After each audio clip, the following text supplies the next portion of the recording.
به شعبه وزارت کارهای داخله در شهر ترسونزاده با عریضه مرد 58 ساله ساکن شهر مذکور مراجعت نموده است که هفتم یونیو سال 2022 شخصان نامعلوم با راه پنهانی به خانه استقامتیش در آمده از آنجا 5000 سامانی، 300 دلار امریکایی و جواهرات گوناگون طلایی را دزدیده از جای حادثه غیب زدند.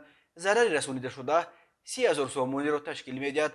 هنگام گذرانیدن چاره‌بینی‌های اپراتیوی جستجویی از جانب کارمندان میلیسیا، دو جوان 26 ساله و 25 ساله ساکن شهر مذکور همچون گمانبر در صادر نمودن جنایت دزدی دستگیر کرده شدند. از روی این حادثه تفتیشات ادامه دارد.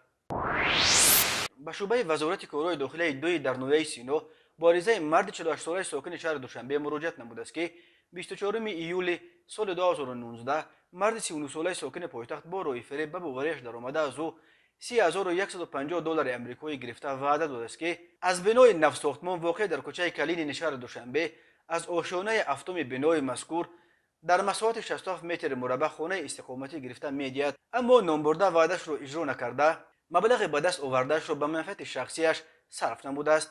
از روی این حادثه تفتیشات ادامه دارد.